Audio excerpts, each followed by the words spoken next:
Welcome to Breakdown with Tim and Anne, where we maybe have a bit of an emotional breakdown and then we try to muster our intellectual analytical powers to break down what we think is going on in the country. My name is Anne Stott. I am your co-host. And I am Tim McCarthy, and I am your co-host. And Anne, we have not seen each other in real time for several weeks now. We've been in touch over other, phone, text, all those things. But it's great to be here with you. I've missed you. And there's been a lot that's gone on in the time between our last show and this one. So how are you doing? I've missed you too. It's so good to see you. And yeah, I'll list, I don't know. I mean, I have a little list of the highlights of some of what's gone on. Should I do that now? And then we can, it'll really prime our breakdown. Are these highlights or lowlights that you're going to They're lowlights. I'll let you read. Go ahead. Yeah, we're starting with the lowlights. We're going to end with the highlights later in the show. So since we last met, there was the Zelensky Oval Office debacle. There was the revelation of the Trump administration using an 18th century law to deport supposed members of a gang who never actually got investigated. They were just rounded up and sent to a gulag in El Salvador. There have been several instances of now documented the Trump administration violating court orders, which is something we can get into later. There was the catastrophe of Chuck Schumer what's the word I'm looking for? Chuck Schumer caving to the Republicans and helping to pass that horrible continuing resolution. Then we have the strong arming of education. Well, we have the executive order dismantling the Department of Education, the federal Department of Education. We have the strong arming of individual universities and law firms. Yep. So far in a lot of these situations, we have a lot of capitulation, which is just so devastating. And especially from these institutions that have a lot of money. That's right. And a lot of legal representation, to see them rolling over is so disheartening. And so that's just, I mean, those are just a few of the things that have gone on. We have the end of the ceasefire. We have Israel resuming bombing of Gaza and the arrest and, detainment of Mahmoud Khalil, the pro-Palestinian activist who has a green card, and even the State Department has admitted he has not committed any crimes. Like, they're even admitting that. So I just feel like we should really touch on how we are, because, I guess somewhere I had this unconscious expectation that by day 60 or 70 or wherever we are, 60, I think, in this new regime, as I like to call it, I would have metabolized how to be with this onslaught. And I have not metabolized how to be with this onslaught. Like, I feel physically ill when I think about these people in this prison in El Salvador. Just that alone can leave me flattened. Yeah. I'm still very distracted. It's still very hard for me to focus. As I said to you earlier, I feel like part of the responsibility as someone politically engaged right now is to stay on top of what's happening, but there's no way to stay on top of everything that's happening and have any kind of other life. I know I'm supposed to have a life. I'm actually doing a job right now on a TV shoot, which is fun and exciting, but I have to say I love, and I feel, maybe I've said this before, this has grown out of wisdom from the Black Lives Matter movement, that there's a lot of talk about self-care being resistance, and engaging with joy being resistance, and being with our people being resistance. And honestly, I do those things and I don't feel good. I feel sort of guilty and weird, and I take action. I make the phone calls, or I write the letters, or we do this, or I make my little videos on TikTok and Instagram that I make, you know, and I talk to people, and I've gone to some protests, but like, it's not invigorating me the way it has in the past. This sense of destruction, like there's just so much destruction and cruelty. And I find it devastating, and I find it even more devastating that there are a lot of people that are happy with it, even though, you know, there are a lot of people in red states, there are a lot of people who voted for Trump who are showing displeasure, in particular about Musk, who we didn't even get into. I didn't even put Musk on the list as he continues he's the seasoning of so much of that, but yeah. But so there are people turning, which is interesting, but I just don't, even if tomorrow there's some massive intervention that we can't, you know, there's a military coup and some like decent minded general takes over the country, like even if something dramatic and radical like that happened and all the destruction that had been begun 60 days ago is stopped, we can't put back what has been taken apart. No. So anyway, I know you're in it too. Yeah, we all are. I mean, it is so clear to me that there are so many people hurting, struggling right now with all sorts of things in different ways, right? I mean, it feels a little bit from the emotional toll standpoint like the pandemic, like the when we were at the heart of the pandemic, when we were like, are we going to be in our, like, if we had housing, right? Are we going to be in our homes or our apartments or wherever we are right now forever? Like, is this it? And there were days like that. There was time like that where the uncertainty was there. It was clear that it was chaotic and cruel and also uncertainty, but that was different somehow from this, because this feels very much like a politically constructed, deliberate project of destruction to bring the country and everything that it touches to its knees. And that but the feeling of like we're all experiencing this together, but we're experiencing it in our own way. Like I always said, we're in the pandemic, like there are very few things where like everyone's in it together, right? The pandemic, we were all in it together, but we were experiencing the pandemic very differently depending on whether we had housing, whether we had healthcare, whether we had food, whether we had each other, whether we, whatever it happens to be. And so a computer, right? Exactly. Internet, reliable internet access, right? Testing, right? And so this feels sort of similar in the sense that, like, I can't remember the last time I had a conversation with anyone where the dominating kind of motif was the anxiety of this moment and the whatever the emotional reaction was on any given day. Sometimes it's anxiety, sometimes it's depression or despair, despondency, sometimes it's anger and rage, sometimes it's gallows humor, sometimes, whatever it happens to be, we're all doing that. And I can't remember last time I had a conversation with my parents, with my husband, with my dog, for Christ's sake.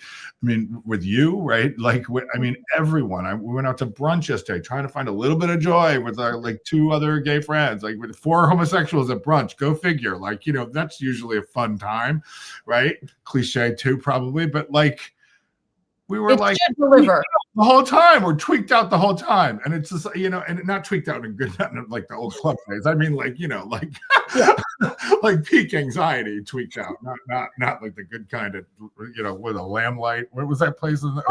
Limelight. Cortisol is a drug, after all. Yeah, exactly. Anyway, so that's the thing for me, is it feels like it's becoming more like pervasive and all encompassing and kind of out of control and out of our control. In a way that we are so out of control, and I think that's what's hard for me about the actions. Like, and again, we have to call back to like the activists for centuries in this country who've taken action with no expectation that it would make change for decades to come.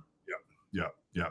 And I keep reminding myself of that because, as you know, I'm a historian. I'm a student of history, teacher of history, and history is very helpful as a kind of gut check and as also a check in all sorts of ways. And one way is to be like, all right, McCarthy, like I heard someone recently, forget who it was some scholar on a podcast, and I can't remember, who said basically like, the ancestors and the elders did, at least as much with not as much.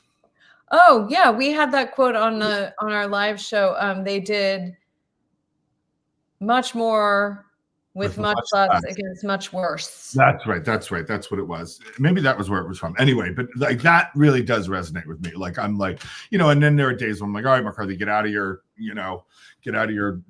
hole of despair, and you have lots of resources and things that you can bring to bear on this, and you're tough, you've been through it before, blah blah blah, all the things, right? And then I'm also like, yes, and like this is our hell, and frankly, as a student of history, this is a fresh hell.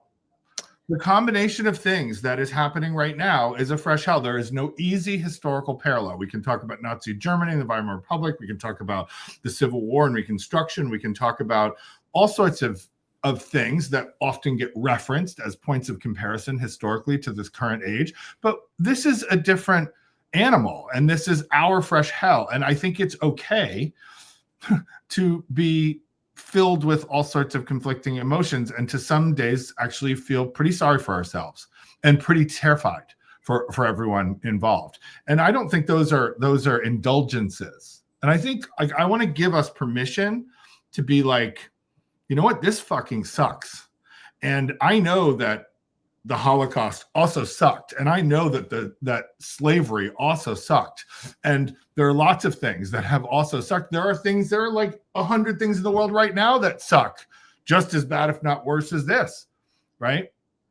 And so I think it's fine, but I think sometimes, and I think the left is more prone to this, is that we can't ever like just sit in our feelings, and we can't ever like acknowledge that we're in a fresh hell, because there's always a worse fresh hell. And I think that that's true. And I think we can do both. I really do. And I think it's actually unhealthy if we don't. Like, as hard as it is to process these emotions in this hellscape that we're living in, I also think it's absolutely vital that we do that, and we be just honest about where we are. Because I'm not going to pretend that I'm okay, because I'm not okay. And I will say, in the last couple of weeks, this, one of the reasons why we haven't had a podcast in the last couple of weeks is because I've been going through some things, and some of it's professional because there is an assault on higher education, and that's real. Some of it is political because we're living in this moment. I'm very frustrated by the slow pace of resistance, although, as we've titled this episode, there is a groundswell emerging, we hope. And then there's just like the personal stuff, right? Like, my parents are getting older. I had to say goodbye to a friend this week who's dying of terminal cancer, who's like younger than I am. And I'm not okay about any of that. Of course not. And none of us are. Like, and I think it's okay. Like, if I could put pause on like one part of my life, like if I could put pause on the political part, I could deal with the professional and the personal. If I could put pause on the professional, I could deal with the personal and the political. If I could put pause on the personal, I could deal with the political and the professional. But all three of them, and those are just 3 Ps that I just made up in this moment, like it's overwhelming. And everyone is dealing with this. I don't want to make my misery the centerpiece here. It's an ugly centerpiece, but it's just clear to me, because I still am a people person, fourth P. And I talk to people, I care about people, I'm constantly in conversation with people, and it is clear that the people are absolutely struggling right now. And I just think we have to name that. I think it's really important to name that. And I really appreciate you saying it's not indulgent. And I realize, listening to you, like, I think I'm doing this thing like in the world of like, spiritual paths and personal recovery and whatnot. There's this saying, don't compare your insides with other people's outsides. Oh God, yes. And I think part of me somewhere thinks like, and you are a historian of these movements, but as someone who has, paid some attention to the history of resistance movements, like I have somewhere this idea that these people who resisted Nazi Germany or, fought against slavery, like never felt beaten down, like we're always ready to be in the fight. And that probably isn't true. No, it's not true. It's not true. We're lucky enough to have their letters or their diaries or even like their own reflections. Like they were terrified too. They were beaten down. They struggled to maintain their hope and their faith in things. Like, I mean, we know that as well. Mm-hmm. It's just that the public stuff is the stuff that's remembered more easily and documented more readily, right? It's the March on Washingtons that get the press attention, not the like really, really difficult conversations that say Martin Luther King and Coretta Scott King had at the dinner table about whether or not their children were safe. Yeah. Right. For instance. Right. So I think that there are private lives to public protest. And I do think too, I mean, you're obviously very much in it as a professor at Harvard University with, on the list of targeted universities, et cetera. But, this French researcher getting denied access to the country because they went in his phone and his computer and decided he was anti-Trump. Like, that's a new level of invasion of privacy and policing of thought. And like, there is no, I was messaging with a friend yesterday who is in the process of like deleting all their text message threads. Mm-hmm. And like, there's just no way to scrub where I stand. Like, it's just not possible. You know what I mean? Like, that's not happening. And I know because I'm white and I'm in a blue state and, I know I'm not even maybe 10th on the list, but I know I'm somewhere on the list. Oh, no question.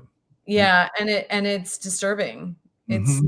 It's just disturbing. And you were have already been in it. And I'm definitely on at least one list. I'm on several that I know of, and I'm sure there are some that I don't even know about. Yeah. I mean, I'm smiling when you said, it's impossible to scrub what I'm about. I mean, come on now. Like I guess there's a thing, delete me or whatever. There's all these different ways you can like, find out what's out there about you and like who's selling your information and all this. And we saw this terrifying commercial last night and CJ's like, maybe we should get that. I'm like, what is that? Like, that's like something that like scrubs the thing that they've stolen and you don't even know they've stolen it. And this is a thing that scrubs what exactly? Like, I was like, I was like, get me out of here. And it was like an AI nightmare, right? And I'm just like, wow. But the reason why I'm laughing is because people, talk all the time in academia and in education more broadly, like your students should never know where you stand on anything, right? I'm like, really? And the politics in the classroom, right? Like you don't want to indoctrinate, which of course is what they're using. Like, I'm a woke indoctrinator, right? And it's the silliest of accusations, especially for people who have never been in my classroom. I have no idea about the relationship that I have with my students, but go ahead and judge anyway, with zero information, not just misinformation and disinformation, literally no information. And so there's that. And I joke all the time with my students, and this is the first day I said, look, folks, you're gonna know where I stand on things because I'm a moral being, I'm a political being, and I'm a politicized being in the world that we're in. And we're going to be talking about history and politics and society and systems and structures and identities and experiences and all those things in the class. So I'm not going to lie to you on the first day. And I say to them, there will be politics in this classroom, yours as well as mine, insofar as you want to share them. And no one is going to be judged in this class based on like what I believe, right? But you will know what I believe. And there's a really practical reason for that. This is why I say that.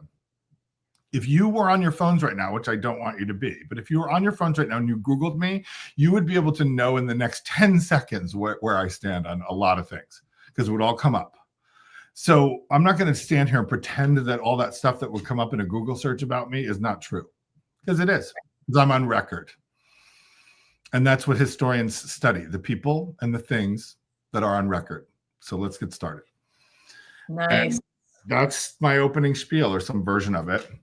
And they're fine with it. Like, I have never had one student complain about like my politics in the classroom, never accused me of being an indoctrinator, never accused me of imposing my views on somebody, right? It's just like, you know, and I just think, getting back to the point, the main point about this is that, you know, we can't scrub ourselves from history. Like, that's the thing. The point of a life is to go on record. Yes. like have something to say for yourself at the end of the day, right? And all these people who are obeying in advance and trying to scrub them, you know, this and the other, and you know, maybe those people are wiser than I am or you are. Like, I'm willing to say that maybe we will be considered fools for launching this project in the midst of ascendant fascism. Right. Maybe we are fools. I'm willing to entertain that, right? But maybe not. Maybe they're the fools. And I'm willing to just do what I think is right in any given moment. And I know you're this kind of person too. And then like, let history judge it. You know, yes, this is a place where I've softened with age. Like, in my 20s, I was much more judgmental of anyone who wasn't politically engaged. Like, don't you realize that doing nothing is still a political act? And like, you know, all of it. Right? Violence. I mean, it is true, but yeah. Yeah. And like, you know, your silence just, you know, aids the oppressor and all of that. All true, not wrong. All true. All true. But I do believe now that there are people who are like built for this and people who aren't. Yeah. One. Totally agree. Also, right now, I think for people who are trans or with trans people or have undocumented immigrants like immediately in their lives, like there's a level of self-protection that might be necessary, that probably will be necessary for people with our political views and for queer people in general. But I just feel it's like my job on some level to be out there fighting. And if that's my job, then like scrubbing is not part of that. You know? Like, right. And also, like, how much effort, I mean, I'm speaking for myself here, like I have no technological savvy at all. And so like, for me, figuring out how to scrub whatever I would scrub and where it is and like finding it, whatever, would take a technological like intelligence and sophistication that I don't have time for, or the inclination to learn, right? Like, someone would have to do that for me. And like, you know, it's just, no, I think it's a waste of time. But I totally agree. There are different people positioned in different ways, but it's all the more incumbent, in my opinion, this way of being in the world, is that if you have certain kinds of privileges and powers, you lean into them in these moments. You don't like try to preserve them in these moments. Exactly. Right? You like lean into them and use them as best you can to resist the onslaught of what is coming. And you have to do that. I mean, if I were an undocumented trans person, right, like I would have I'm not, but if I were, I'm probably would be showing up in a different way than I am, or maybe not, because I know a lot of undocumented people and trans people and undocumented trans people and folks who are of the most targeted identities, who are the bravest people among us. Absolutely. Most of us are just trying to keep up with them. Absolutely. And just a little bit of information sharing. Actually, somebody told me that one thing lawyers are recommending for trans people who are traveling now is to just get a dummy phone. Get a cheapo, I've never done this, but I've seen like in Bourne movies that you can go into a store and buy a phone that you just like activate right away that has a certain number of minutes on it, and you just travel with that. And then there's nothing, unless you're traveling with your computer too, and then, you know, that's a problem. But if you just travel with a dummy phone, you know, there's no history to be seen. So a little bit of information sharing. On that front. I'm curious to go back to something else you said. You know, you said being a student of history can be useful. Are there like stories, moments from history you're finding yourself thinking about more now, or that are helpful to you, that like give you courage or inspire you in particular? Well, I mean, I'm always looking for like those narratives of resistance and narratives of strength in times where you're under assault. And so I I've been going back. I've been reading a lot. I'll be honest with you. I've been reading a lot about Nazi Germany, about the immediate, like, triumphant aftermath of the Civil War and the abolition of slavery, and then Reconstruction and the fall and betrayal of Reconstruction. And I've been reading a lot of Irish literature, or I've been returning to Irish literature. Very weird. And I don't quite know. I mean, I get the Nazi Germany thing, which is not an area of expertise of mine. I've read more about Nazi Germany in the last 6 months than I have ever cared to read about Nazi Germany.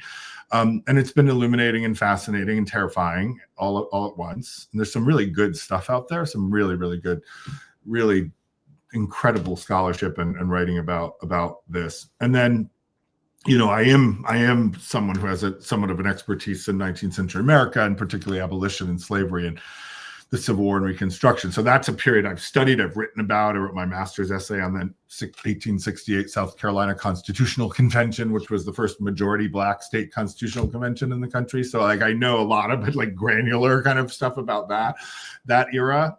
And I'm a student of Eric Foner's, who's one of the great Reconstruction historians living. And so I know that's been all kind of revisiting stuff that I learned, studied, you know, really developed an expertise in, you know, now 20 some odd years ago, because I'm not getting younger. And then the Irish stuff has been in part because someone just introduced me to Claire Keegan. Unfortunately, I'm late to that fandom. But Claire Keegan's an Irish writer, and I've been reading a couple of her novels that are short novels. That I just started another one, and so anyway, so she's someone I'm going back to. I started, you know, rereading Yeats. I went back to you know, some of the Irish Revolutionary writers and so forth. And I don't quite know exactly what, like, brought me back to that in particular. I think probably, if I'm being honest, I have my green nails from St. Patrick's Day, which I don't usually celebrate. But anyway, I think, if I'm being honest, it's because I have thought much more seriously about getting my Irish citizenship and moving out of the country in the last month. And I am eligible for dual citizenship. And I've never done that because things were different in different times. But I've been thinking about that, and I don't. When I think about that politically as a kind of urgent matter with the dual citizenship, I don't know why it's sent me back to the literature.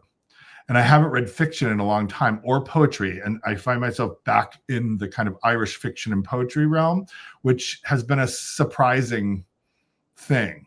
And it's been surprisingly helpful for me. Okay, but from the time that we've known each other, it doesn't surprise me at all that if you were considering moving somewhere, the first thing you would do would be engage with literature. Like, that doesn't surprise me at all. Yeah, right. Maybe not. Yeah. But let's talk about this. So had you thought about the Irish dual citizenship thing seriously before this last election? I think I have thought about it periodically. The first time I ever went to Ireland was in 1996. Yeah, I turned 25 that summer. I'm dating myself now. And I was, like, done with my graduate coursework, and I was studying for my oral exams, my general exams for my Ph.D. And so I, like, just mailed like 100 books to Ireland. And, like, my high school football coach was Irish and had a little cabin in the like by this lake, Darriana, in the southwest off the Ring of Kerry. And I spent the summer there. And goats would, like, wake me up every morning, and I'd, like, walk to the top of this, like, hill, and you could see the ocean, and the mist would rise from it was very, like, felt like I was in an Irish novel when I was there. But it was, like, amazing. And I was, like, you know, I was 25 and fancy free and reading, and I fell in love with the place and the people and all of that, and I'd heard so many great things about it. But that was, like, the first time, and I didn't even know there was a thing called dual citizenship then, right? And it was actually the first time I'd ever gone out of the country other than to go to Canada, because we didn't have a lot of money, so I didn't travel a lot when I was younger. And then I've gone back several other times in different capacities, most recently with my husband and my parents, and that's when we all started the conversation about, all of us, about potentially my father and I pursuing the Irish citizenship, which we both qualify for, and then my mom and my husband would would get it by extension. So yeah, and I think it's been heightened in this time. You know, back when Bush and Cheney got elected in 2000, I talked about going to Vancouver in Canada because that was like the most quickest way out. You know, so I've joked about it before, I've talked about it before, but like this is like much more serious to me. You know, because it does feel like we may need, if those of us who can find one, an exit strategy. And I don't say that with any degree of glee or non-recognition of privilege, etc. But this is the first time I've thought this seriously about what it would take to get it and why I need it and whether or not I would use it. And I probably won't. I mean, I may get it. I probably will get it. I mean, I've started that process, but whether or not I would go, it would take a lot for me to not stay and fight.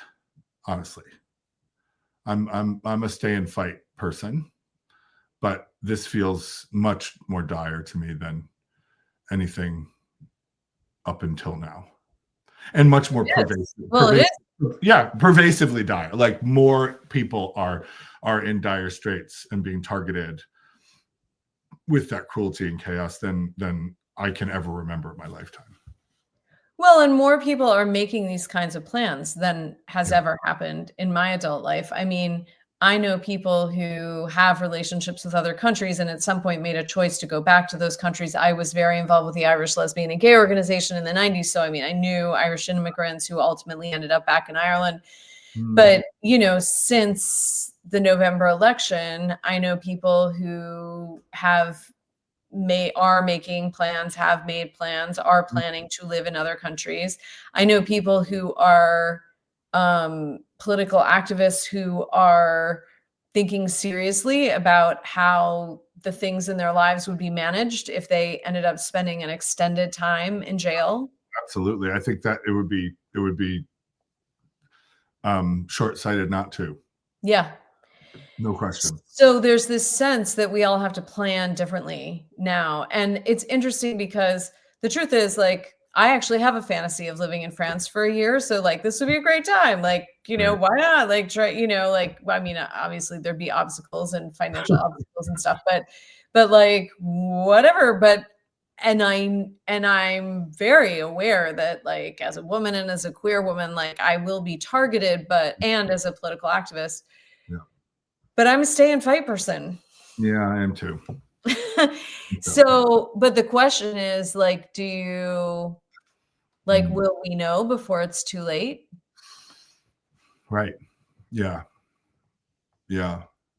You know, and there are a lot of people obviously who don't have the resources to do anything like that either, but right.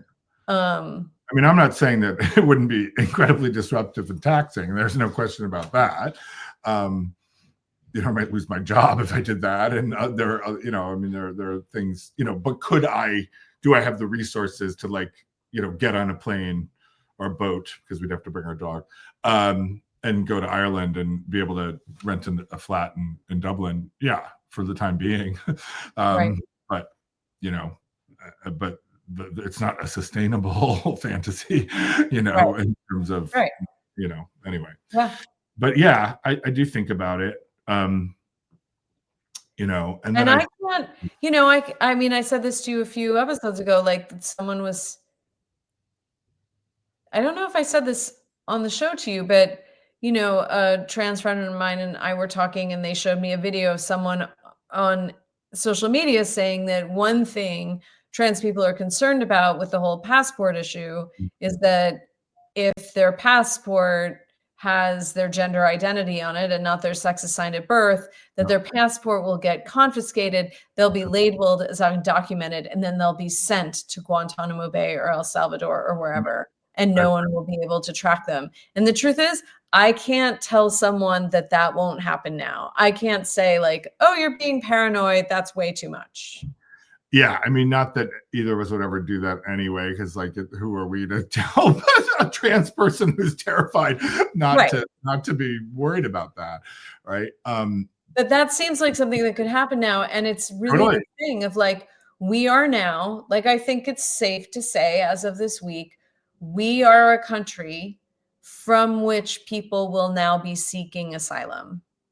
Oh, there's an uptick, significant uptick in trans people from the United States seeking asylum and refugee assistance through Rainbow Railroad, the organization that does refugee resettlement for queer people globally. My friend Kamali Powell, who was the longtime CEO, executive director, he and I were in a whole conversation about this recently, that there has been a significant increase in people contacting Rainbow Railroad to get out of the United States and come to Canada or wherever else. And it is disproportionately trans identified folks.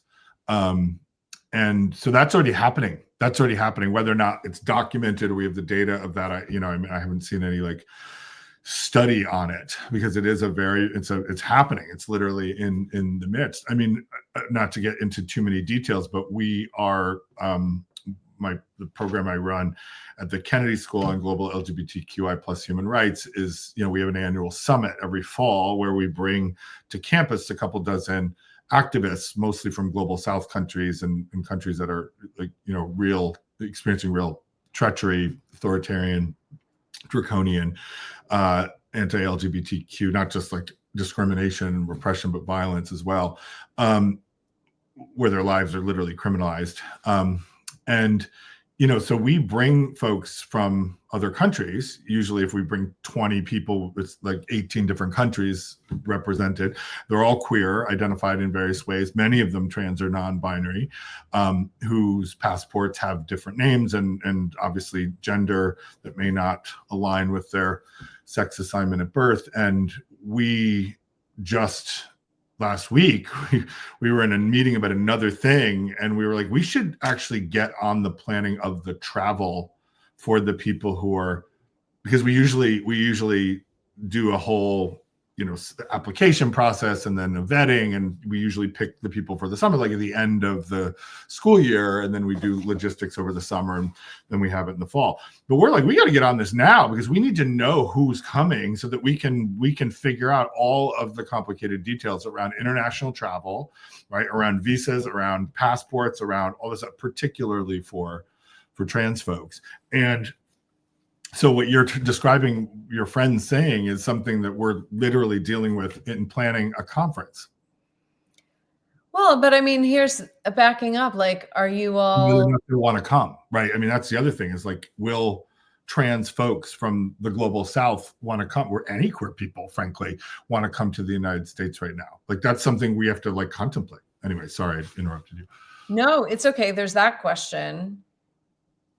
Is the university absolutely holding the conference? Oh, well, that's a whole nother conversation. Yes, we are, because we have the funding for it, and because I'm planning it, and we're organizing it, and we have the commitment of our center and of our dean.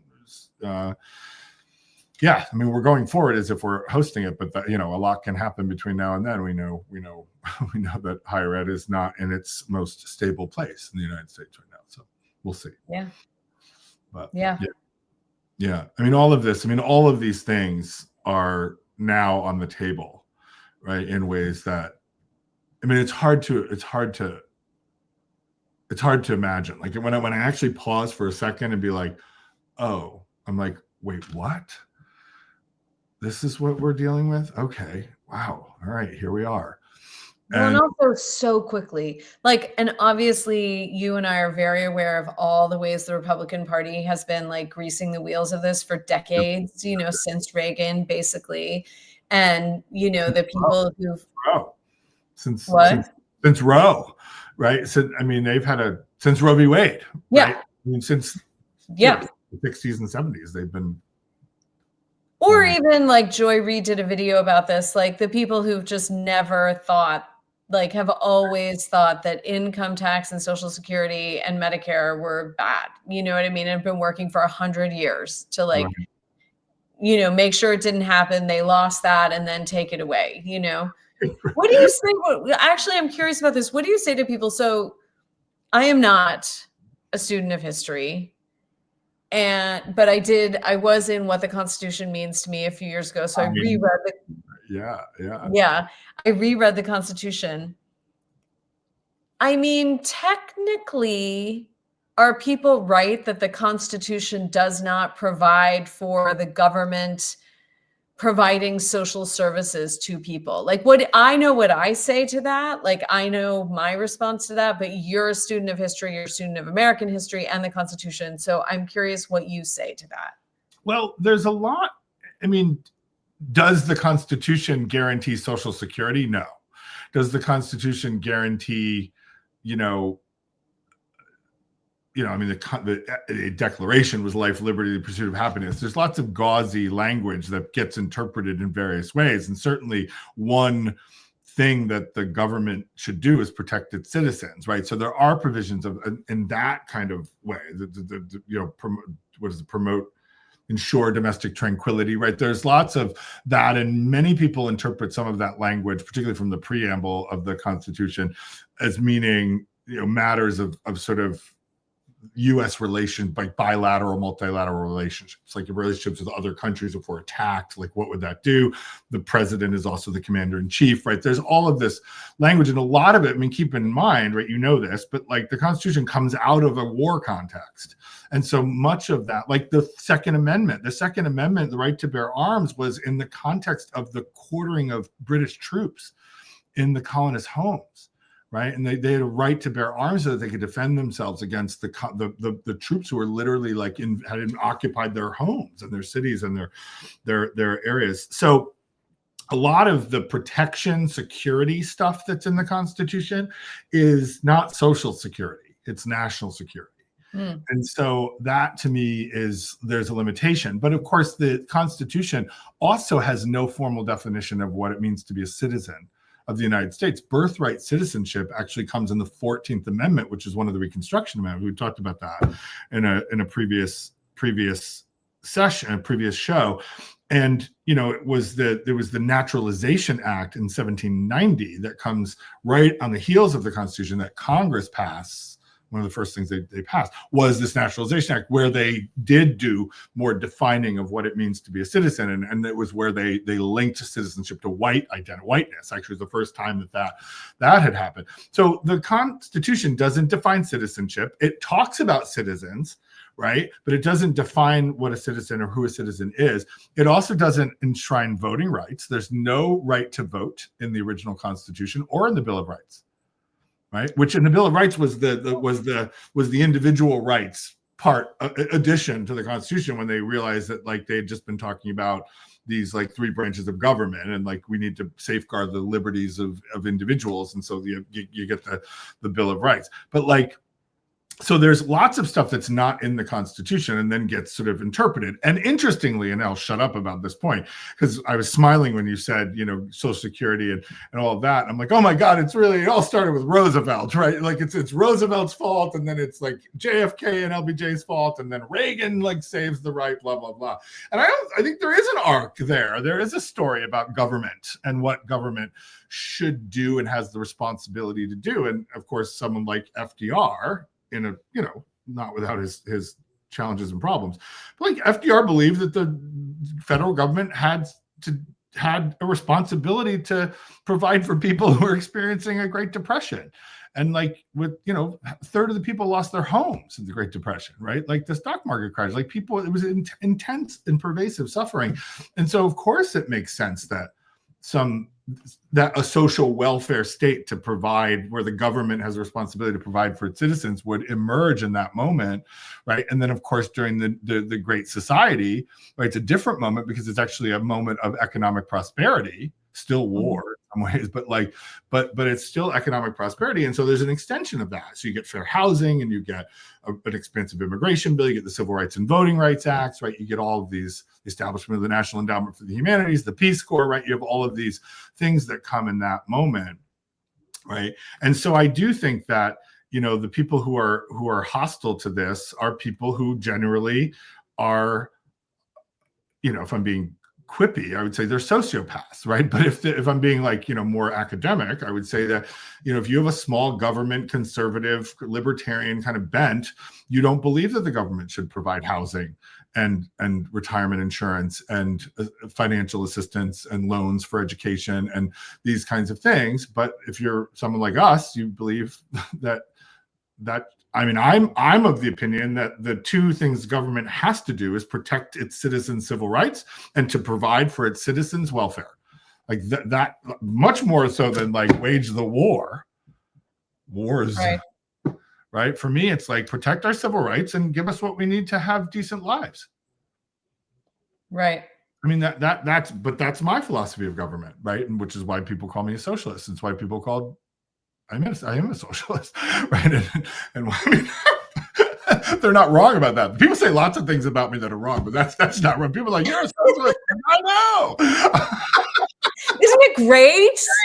Thank you. Finally, someone gets me. You know, it's like I feel seen. I feel seen and understood.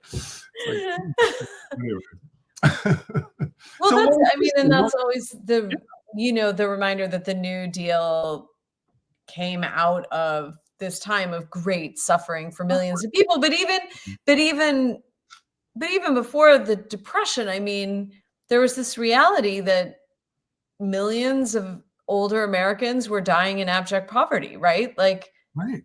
And also we pay into Social Security. So it's not like some government handout, right? We're all financing it, right? Yeah.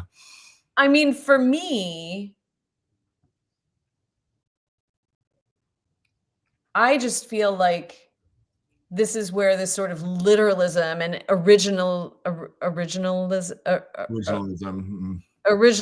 around the Constitution is so ridiculous. Like, if we dropped Thomas Jefferson and James Madison and Ben Franklin into 2024 America, like they would have, it would be like dropping them on Mars. They would also be horrified. Well, they would be horrified on a lot of levels.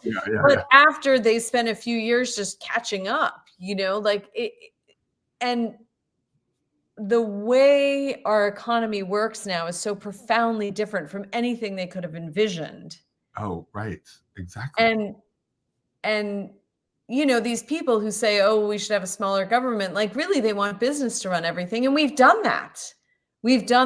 And what that achieves is some rich people and a lot of poor people. Right. And a lot of people living in, inhumane conditions and being exploited. And I don't want that world. No one wants that world. Well, no, some people want that world. Yeah, some people do want that world. Some people don't understand that world. But yeah, I mean, when you're thinking about like business should run government, well, that's what we have right now, among other things, right? I mean, you have Musk. I mean, I keep saying this to everybody, those of us who read Project 2025 and like follow politics and are like genuinely like interested in gathering lots of different news sources and figuring out what we think about things in an informed way, right? Which is hard to do in this world of misinformation, disinformation. But, a lot of us, I think, weren't even like totally surprised that he won, right? That he was reelected. But the big X factor, literally and figuratively, is Musk. Like nobody saw this coming, right? Nobody saw this sort of capture by the tech bro billionaire oligarchs of the useful idiot of Donald Trump, who of course is this bankrupted, whatever, oligarch himself. And I mean that no one saw that coming. I don't think. I mean, if someone did, then I don't know who that person is yet.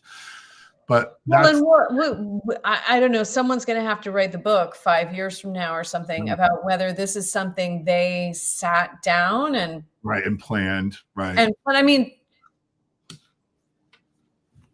and I really can't discern. Like, does Trump know that he owes him? So he's letting him do whatever he wants, and he wants everything broken. And the Project 2025 people couldn't have counted on this, but they're like, great, break it, do it now. Did Musk sit down with the Project 2025 people? And they said, these are the places to go first. I mean, from what I've read, it was very strategic, the first places he went, that gave him basically control of all the money. Yeah, that's exactly right. And the data. So he talked to somebody. Yeah. No government. it is clear, or becoming clear, when we think about what's going on, right? Like Trump, like Project 2025 is this thing that was produced by a bunch of folks, right? The Heritage Foundation and the various people who were involved in the writing and crafting of it. It wasn't just one person, it was a group effort, right? 900 plus page document that's, like, as one of my friends said, the most specific strategic plan ever published in advance in the history of the world, which is really true. And shame on anybody who didn't take it seriously or try to like wrap their head around it, if not read it in its entirety, which I happened to do over the summer, which was terrifying. But, like, we knew this was coming. So we had that. And then what Trump has had to do is basically just cut and paste a bunch of shit from Project 2025 and put it on parchment paper and issue executive orders. So that's what he's been doing. But he's been doing it strategically, which of course was in Project 2025. There was a method to that madness. And so you get Project 2025, which is this creation of these folks who want to, take over and transform the government in the country. Trump just basically having to cut and paste, put it on some fancy paper with his sociopath signature, and then like put it out into the world of media, which then covers the swirl every day, while Elon Musk has been given a green light, despite the fact that no one elected him and he's not actually really a cabinet secretary. So he's like, where is his power coming from? Well, we know where it's coming from, right? It's coming from Donald Trump, and it's coming from the billionaires, and it's coming from the fact that we don't have mechanisms of accountability that are strong enough to prevent something like this from happening, which is like super clear and terrifying. And so now you have this, and it's all happened so quickly. I think the two things that people weren't ready for was Musk, and that the X factor of Musk and Doge, and the accelerated pace of this. But the only reason why, or one of the reasons why the pace has been so accelerated, is because they were ready. They were ready to go. They told us what they were going to do, and they were ready to go on day one, and we didn't take that seriously enough. Well, we weren't ready. No. And so we, the people, weren't ready. And I give us a lot of space for that. I do too. Our elected officials were not ready. I give them less space for that. Me too. I give them a lot less space for that. And again, I mean, now we're in this moment where, so we have these three branches of government. The executive branch is overreaching on every level, including through empowering this unvetted, unconfirmed, sort of murky person in the form of Musk going in and doing whatever he wants to do at all these different administration buildings of government. I'm losing my words. And then we have the legislative branch, which has completely ceded its power to put any kind of check and balance on the executive branch. And we saw this again. I don't know if you caught this, because it was literally like folded inside a procedural vote days before the continuing resolution vote. Did you see the thing about how they manipulated the calendar? No.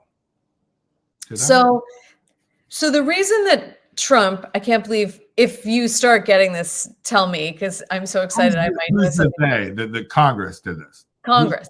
Okay. The House. Congress. Yeah. So the reason that Trump can impose these huge tariffs on Canada and Mexico is because he's declared a state of emergency at both borders. Right. Yeah. Right. Yeah. Otherwise, he would not have the authority to propose anything more than like a 10% tariff, I think. Congress has the ability to revoke executively declared states of emergency. And the Democrats had been lobbying to revoke the state of emergency at the Canadian border, because there is not a state of emergency at the Canadian border. Right. This put the Republicans in a tricky situation, because they don't want to do anything that looks like they're for the tariffs, because they know the people in their districts are hating them. And they don't want to confront Trump. So what did they do? Oh boy. You didn't read about this? I did read it. Now that you're reminding me the details, I'm like, yeah, I did read about this. But it was like smuggled in, right? It was meant to be under the cover of night, right? It was under the cover of night. It was in some procedural vote that was in a lead up to the continuing resolutions. They declared that February 1, which was the day that Trump declared these states of emergency at the Canadian and Mexican borders, for the purposes of the states of emergency, the day February 1 shall constitute all days of 2025. Oh my God. Wow. Well, there it is. And so that's how they got around not looking like they're for tariffs, not confronting Trump, and also doing this thing that's so procedural and wacky that like people didn't even write about it. You know what I mean? Right. But that is how they abdicated their potential, their responsibility to be, reigning in the executive branch. So we have this legislative branch that has abdicated its responsibility completely. And we have a judicial branch that, one, is not meant to keep up with the pace of what's going on right now at all. That's not how it operates. It's a slow, deliberative branch. Yeah. But two, we now have several instances in which we know it is documented that the executive branch has defied orders of the judicial branch with no intention of respecting those orders.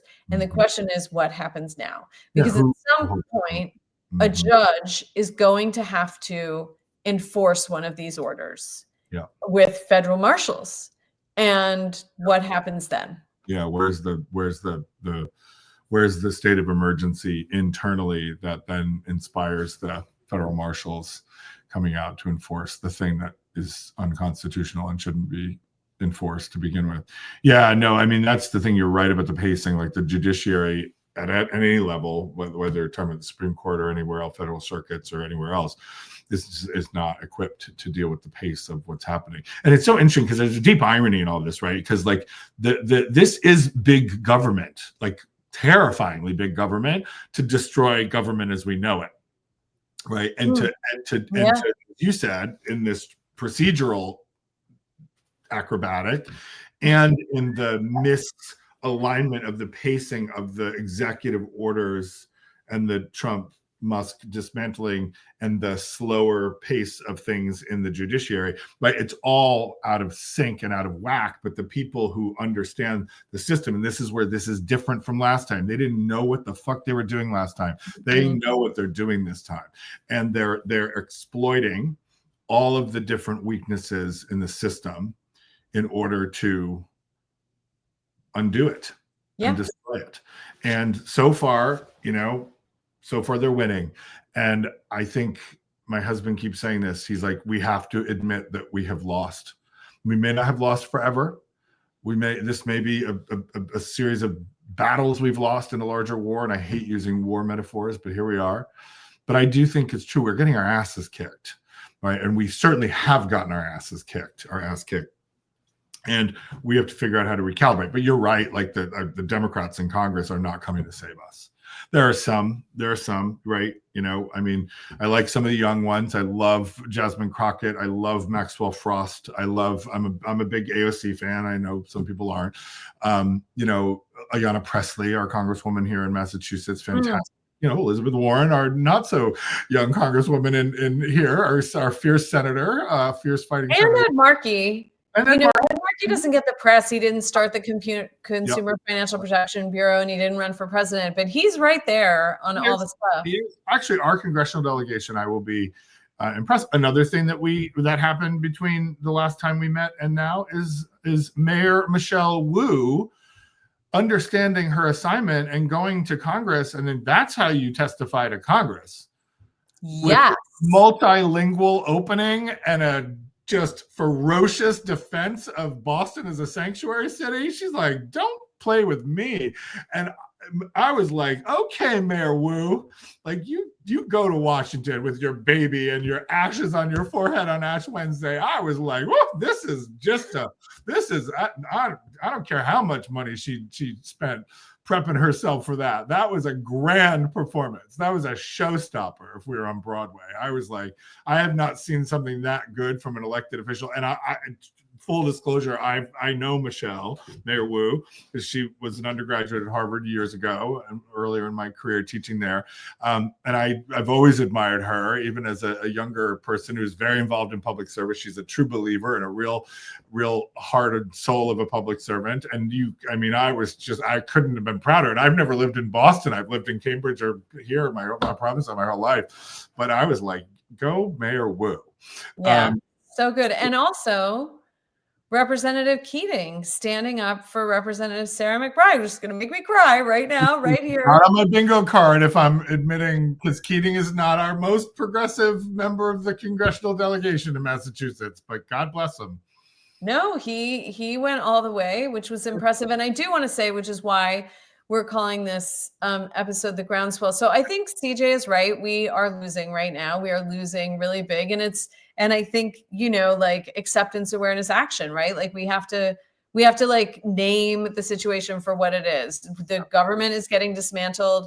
We have very few levers of power. The people in Congress who could speak for us on the Democratic side are not manipulating those levers of whatever levers they have in a way that is, effective or inspirational.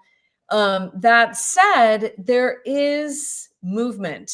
Yep. There is movement. And there are these representatives that you mentioned who are speaking out. I want to say again, Senator Chris Murphy was not on my bingo card as someone who would start being a profound information source and truth teller in this moment, but he has stepped up in a huge way.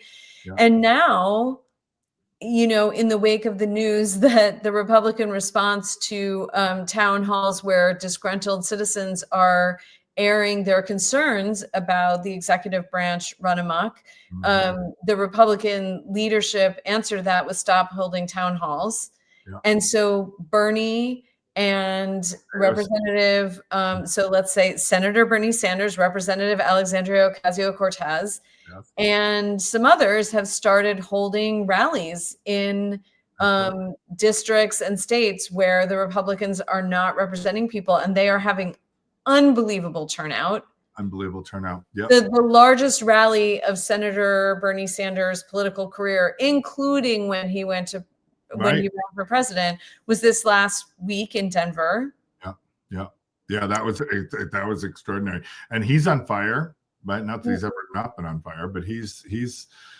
I mean, we were talking about it the other day. We were like, maybe he should have won. Like if he had gotten the nomination, he might have won. Like, maybe because the problem with the Democratic Party is the Democratic Party always, whenever they experience a kind of electoral crisis or dysfunction, they move to the right, right? And then the right is constantly moving to the right and to left. So we're never from an electoral politics standpoint, we're so rarely ever moving left.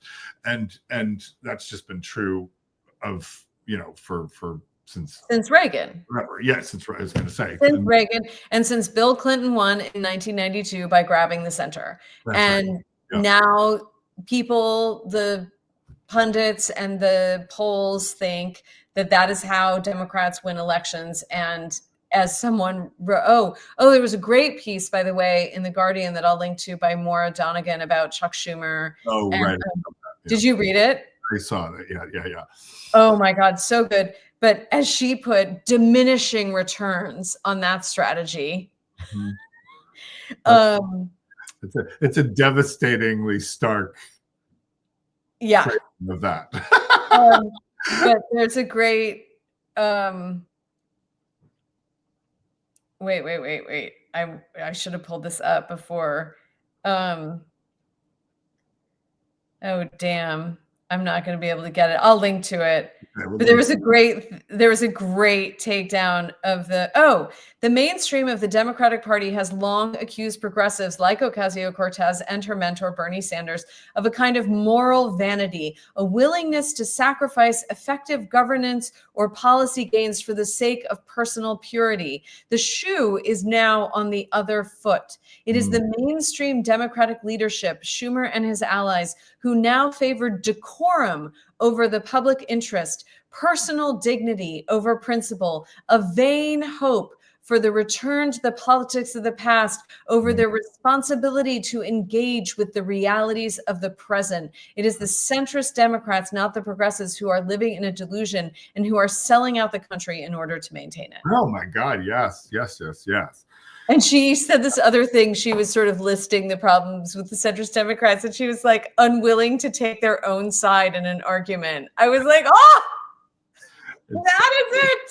It's so true. It's so true. I mean, we are definitely seeing, I mean, I do believe that these moments of crisis really do make and break people. And, you know, you and I were talking about this before we came on live today. And one of the things that is just so clear to me is not that, as you said, Chuck Schumer's ever been the thing that would get us to the promised land, or the person who would give us to the promised land, but it's so clear that he is not the man for the moment, or the person for the moment. And even though Hakeem Jeffries was able to keep the Democrats together to vote against the continuing resolution in this most recent fight, you know, he's been shockingly disappointing in this moment. I'm not as shocked by Schumer because I've never been a Schumer fan. And full disclosure, I'm a New Yorker. Like, I'm from New York. I grew up in New York. I went to graduate school in New York.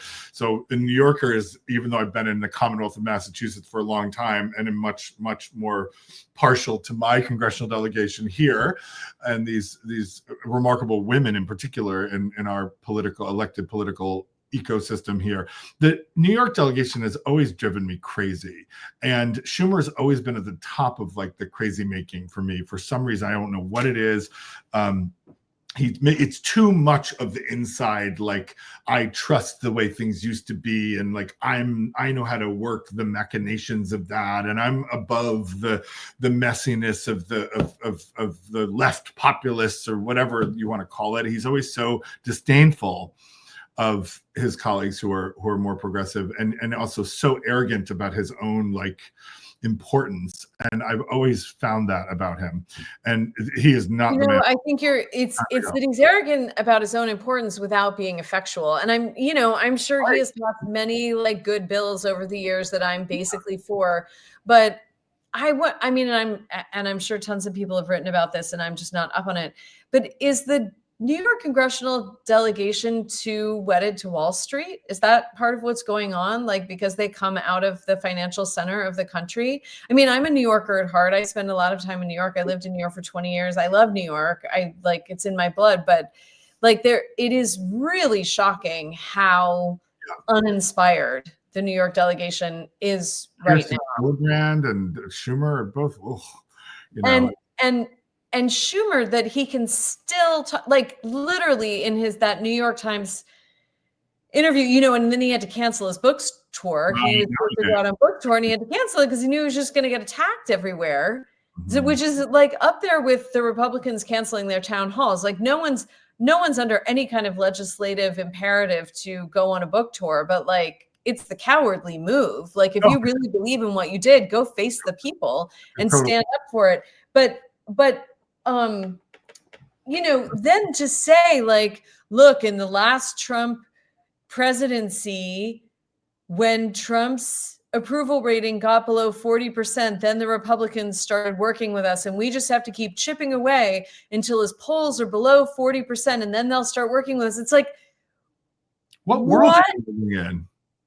What world are you living in? Yeah, well, we know what world he's living in. He's living in a world where, I mean, you know, there was a legitimate critique of certain Democrats that they're out of touch. When's the last time you think Chuck Schumer filled up the gas tank of his car?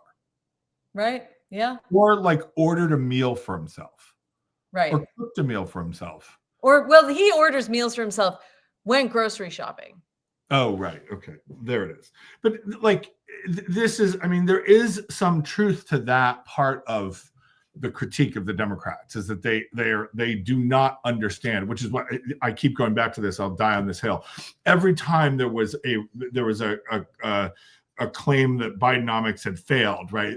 They would go not to prices, because the prices were high. Prices of eggs did go up. Prices of gas did go up. Those things were pocketbook issues that people were struggling with. You know, energy bills are higher. Like, you know, any of us who live like reasonably normal lives, like get our own groceries and put our own gas in our car and have to figure out how to pay the bills and also support the family and all the things, right? That most people have to like balance and juggle, and often not successfully, and certainly not without stress, right? That there is a certain segment of the Democratic elite that does not have any understanding of any of that. And the Democrats, the thing that drove me most nuts of all the things that drive me nuts was when someone would bring up something about the economy, like, well, all of the living Nobel laureate economists who teach at the Ivy League have said that Bidenomics is the most blah, blah, blah. I'm like, really? Like, when you're being told that things are hard for ordinary people and that like this isn't working fully,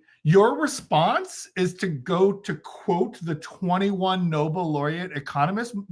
I would venture to guess half the country doesn't even know what a Nobel laureate is. And most of the country, including myself, hasn't talked to an economist in a long time. Like, I mean, I teach at Harvard and I don't talk to economists. Like, I mean, come on now. Like, this is ridiculous.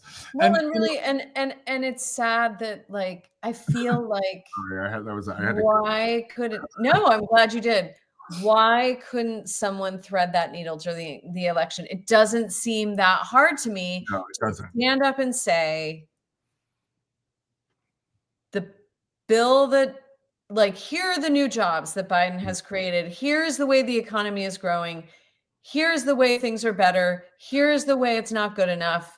If we go back, we will not see the gains from what we have started. Like, that just doesn't seem like it should be that hard to me. And they're so, again, like that Schumer's whole thing was about like his poll numbers, right? It was all about Trump's poll numbers. And we're just going to keep chipping away until his poll numbers lower. And then they'll start dealing with us. And it's like, what's going to happen in the meantime? Well, because the truth is, this was maybe his one chance to really get in their way. Like, this was it. Like, we don't control anything. Right. Like, this was a moment when he could get in the way. But here's the other problem about the Democrats, the centrist Democrat leadership. They wouldn't know how to make the Republicans own it. Right. And I don't know what this defeatist problem is, but it's a problem with defeatism. So he's saying, I'm not going to be a part of shutting down the government, which would give Trump and Musk more power, which has a certain logic to it. Yeah. But the only way it has a logic to it is if you don't put the responsibility where it belongs. And if you put the responsibility where it belongs, which is the Republicans have the House, they have the Senate, they have the White House. If they can't come up with a bill where they can convince 8 other Democrats to vote for it, that's on them. That is not on the Democrats. But the Democrats don't, that level of leadership, clearly he doesn't know how to do it, because he basically was saying he didn't know how to do it. He was making it his responsibility when it wasn't his responsibility. Yeah, yeah. I mean, the one thing is that there are certain people within, and I don't want to paint all Democrats the same. We've named a number of people who we admire, how they're showing up. I would add Catherine Clark, another congresswoman from Massachusetts, who's been very outspoken and pretty fierce in this moment. And there's that woman on oversight who's been great. Her name's like Melanie something, or I'm forgetting her name right now. Yeah. So I mean, there are, like, I want to be clear, there are some Democrats who are showing up in the moment. Most are not, and from certainly the ones that I'm following and looking at and hearing about. But the thing so there are certain members of the Democratic Party like don't want to get in the way, right? That's they're not interested in getting in the way. They're interested in getting to the midterms. And so there are a couple of things here that drive me nuts. One is that, as if you can't tell, the one thing that drives me nuts is that, like, Schumer, there was an option, right? And I can see the arguments for these two options. One is that the Democrats vote against it and we shut down the government because we don't give them the votes they need. We shut down the government, and then we're the ones who are blamed for that, but they're really the ones who, like, should be responsible. Got to figure out a way to pin it on them, right? Like, that's a political moment.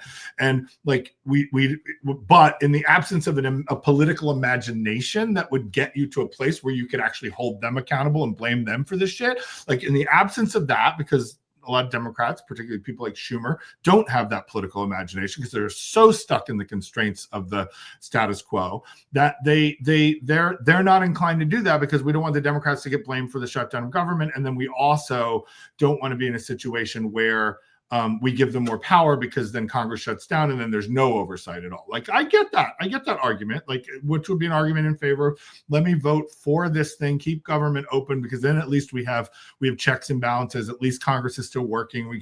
I can understand the arguments, right? But my thing is, what happens in both instances, shut down the government and Trump and Musk can do whatever fuck they want, or keep the government open and risk being complicit and sort of caving to their power, and then hoping you can like check and balance something to offset the terror of what's going on. Neither are good scenarios. So in the absence of an ideal or even like favorable outcome in some decision-making direction, resist. And then figure out, vote against it and shut down the government, and then figure out how to blame them and spin that way. Get to working on the narrative, right? And then like organize a general strike into the streets. Or the third way, which Jon Stewart pointed out, which I hadn't, in my rage, I hadn't even thought about, which is negotiate. Like, okay, we will vote for this if you take this out, if you take that out, if you change this, we will vote for it. Like, that is usually how this process works. Right, exactly. And maybe that happened and we don't know, but it doesn't seem like it. There's no reporting on it. And nothing changed in the bill, which would have required everyone from the House coming back, and they'd already left, which was part of why he was, it's like, yes, make them fucking come back. Right. That's their job. They left before it was done. Yeah. And, and again, like when I'm thinking about the big picture and all of this, like, I'm unwilling to like spend all of my time like critiquing the Democrats, even the disappointing centrist Democrats like Schumer. Like, I'm just like that. Like, I want to have that conversation. I want to critique them, hold them accountable, and express my disappointment with them and how I feel like they're not rising to this moment. But I also want to be super clear that like the Democrats have not created the destructive juggernaut, right? That the Trump Musk regime represents. And that like we have to make sure that we are eyes on the prize on that, because that's the enemy, right? Chuck Schumer is an uncle who's lost his way that we have to like move onto the couch in order to like get to dinner. Like that's where I am with him. He's like an elder that we need to just put aside, right? Move on. Let's go to the next generation, right? But then like there are people in the next generation. I mean, we talked a little bit before about Hakeem Jeffries. Like I'm shocked at how unready he is for this moment and ill-equipped he is. And I think that one of the things that is a problem for a lot of these folks and probably in both parties, but the Democrats being the party that I'm more affiliated with, is that they are so focused, and this is another thing that drives me nuts. They're so focused. They think their political imagination is so constrained by the calendar of electoral dynamics that like the only option that they can think of to like stop them in any serious way is to like take back Congress in 2026 or 2028. And I'm like, people, what world are you living in right now? Like, even if next week, every judge who is ruling on a case related to Trump's violation of a court ruling after an executive order that's unconstitutional, if every judge finally just summoned the courage and said, hey, here, boom, boom, boom, boom, boom, you have to like comply with this legal ruling, that executive order is unconstitutional, you can't get rid of birthright citizenship, all the things, right? The damage that has already been done on day 60 or whatever the hell day it is, right? We're like just over halfway to 100 days. Like the midterm, I don't even think about the midterm election. Midterm elections, like, fine, I will be pleasantly surprised if we hold midterm elections in 2026 and that we have a presidential election in 2028. I will be relieved, pleasantly surprised, and we'll vote. But like, if that is where your hope resides right now, then you are deeply, deeply constrained when it comes to a moral or political imagination to say anything about the impulse to resist and oppose. Well, and also, Also, abdicating your own responsibility about the damage that's happening right now. It's people's lives are being destroyed and people are dying. Yeah, people lose me so fast when they start talking about the midterms. Even Jamie Raskin's another representative who I have a lot of respect for, who speaks truth to power. And I was listening to an interview with him and I was all there and he was saying, important things about the crisis of this moment and acknowledging it for what it is. And then suddenly it was, like, well, in 2026, and I was like, I'm out. I'm gone. I every single time I'm in conversations with people who are like, we just have to get to the midterms. I'm like, there are people who aren't going to get to the midterms. Yeah. Like there are already people who will never get to midterms because they're done. Like it's over. Like this cannot be, like, if we get, my thing is, if we get there, and I'm not sure we're going to get there, great. And we'll use it to our advantage. But like that, we cannot wait. We cannot put all our eggs in that basket. We cannot think that is the like most imaginative thing we can build in this moment politically. Like, and I just don't understand it's like your house is on fire and you call the plumber to fix the sewage or something. Like what? Like Exactly. No. This is ridiculous, right? Like, we don't, I mean, I know it's a shorthanded and it's an oversimplification, but like they need to get in the streets with us. We don't need to wait around to elect them. Like, that's where we are. If we're going to be a democracy as opposed to just some kind of representative political thing, then like, motherfuckers, Congress, you got to come to the people. The people ain't going to elect you. Like that, and I just really believe that. Like, we need a general strike.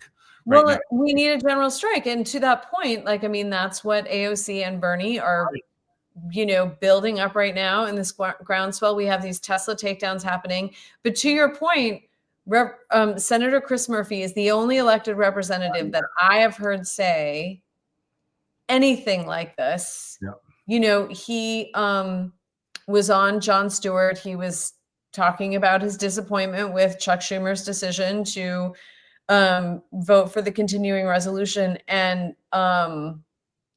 he said, usually the problem is trying to get people to do something. And right now we have thousands of people who want to do anything. And how can we lead them if we're not willing to do something too? And then he said it. He said, we're not going to need hundreds of people. We're not going to need thousands of people. We are going to need hundreds of thousands of people on the street. Mm-hmm. And they're not going to do it if we don't lead them. Yeah. And I hadn't heard an elected official say that yet. And I knew it. I know it. I know it's coming. We're all going to have to sit down on Pennsylvania Avenue or sit down in front of the Capitol. And I don't know what's going to happen. I don't know if the National Guard's going to come in and arrest us all for months. I don't know if Trump's then going to declare national law. I mean, it's the same thing with the judicial question. Like, what's going to happen when he doesn't respect these orders from judges? But that's where this is going. And anyone who doesn't know that that's where this is going is completely out of touch with what's happening. And also, like, getting back to we got to be on record thing, right? We have to do something right now. We can't wait to do something at some point. Like, what is James Carville's problem? Oh, come on. Speaking of someone who should be put on the couch, I mean, give him a double whiskey and turn the TV on. I mean, I'm like, put crazy Uncle Carville in the sunroom. And I mean, he's a political operative. And they're talking about someone who's like, I mean, at one point, I think he probably was an imaginative political thinker, but I mean, like, his biggest triumph is getting Bill Clinton elected president of the United States. That's not a revolution, honey. Well, okay. I'm sure it was hard in the moment, but I'm sure it was, but like, come on. Right. But he's also a real war room. It's not a real war room, James. Come on now. Yeah. But he has always been willing to sell people down the river to win. Like, that's of course. And yeah. He's not a progressive, he's an operative. Right, and I think he'd probably relish that designation, and distinction. But it's just, I mean, James Carville is not the prophet that we need in this moment either. Like, I mean, enough of that. Let's move on. And you know, I mean, it's true. Like, we got to move on. No disrespect to the elders. Like, thanks. Like, thanks, and I am grateful for the, you know, the boomers and the generation that built a multicultural democracy and, like, you know, advanced civil rights and these kinds of things. We stand on their shoulders and we walk in their footsteps, but it is time for them to let us walk ahead. It's time. Yeah. And that is where we are. And the groundswell, you know, that's interesting is it's not just a next generation groundswell. It's a, like, I've never seen Gen Xers more fired up about politics. It's been a long time. There were some of us when we were in college were part of AIDS activism and anti-apartheid work and other kinds of things, right, where we cut our teeth and became who we became. But, like, the vast majority were not those folks, right? I mean, I graduated from college and then the big tech bubble, you know, came, and everybody, you know, half the people I knew in college were millionaires by our 5th or 10th reunions, you know, and, like, okay, you know, I was not one of them, but you know, there's that. But, like, our generation has found its voice in this moment, I think.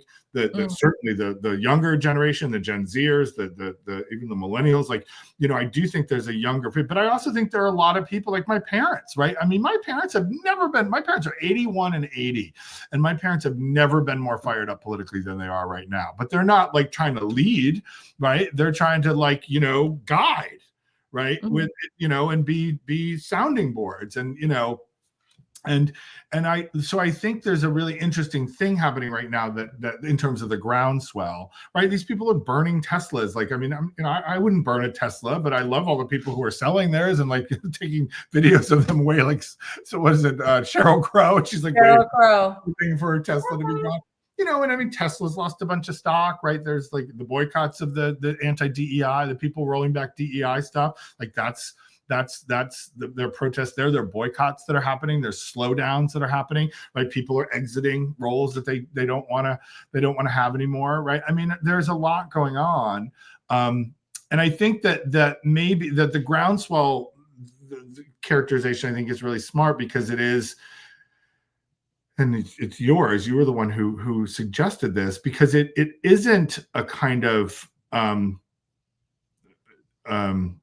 kind of electric response to things. A groundswell gathers, right, and it grows, right, and it has its own pace that is different from the Women's March, right, like, which I participated in and went to and, you know, was happy to be part of.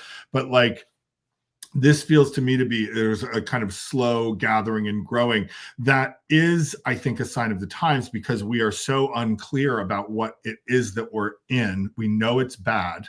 We know that it's created chaos. We know that it's cruel and it's impacting people with great destruction and devastation. And we know that more is coming, but we don't yet know what that is. So I think there's a lot of, like, how do we show up in this moment? What can we do? What is really the threat to us? Bodily autonomy or arrest or surveillance or these kinds of things. I think there's so much uncertainty that's part of the chaos and cruelty that people are, I mean, I just think about, like, you know, how we've navigated the last couple months, right? Which is, like, there are days where, like, I'm gonna wait and see what happens there.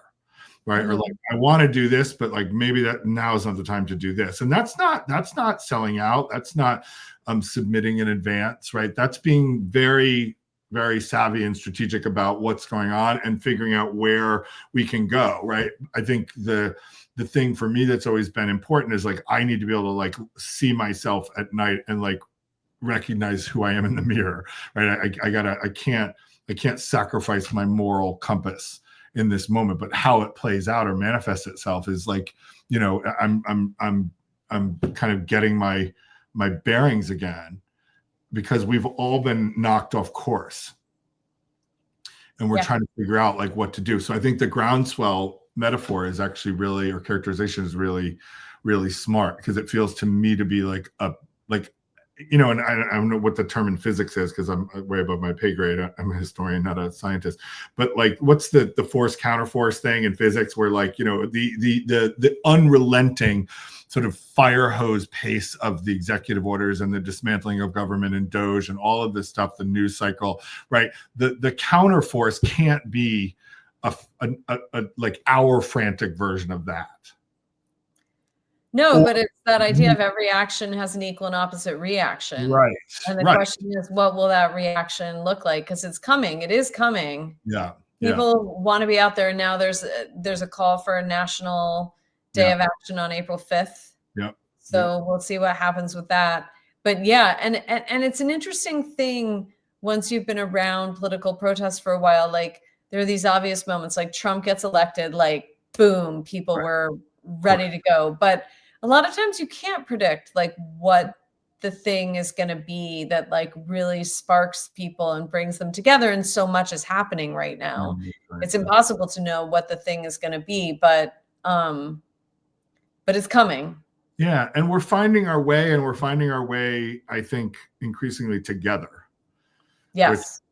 Which is important because, of course, there's got to be the people. There's got to be we and people. It can't just be like me am going to do this. I mean, it's important for each of us to make our own moral decisions about how we show up in the world. But like, doing it together is how we build power and how we take things back that we need to take back. And you know, that's where we are. So I think like like identifying and feeling the groundswell, right, as something that's not just a groundswell of like anxiety, you know, from all of this, but like something's emerging, right, that's going to meet this moment, I hope, right, is something we can hold on to and be part of and see where it takes us.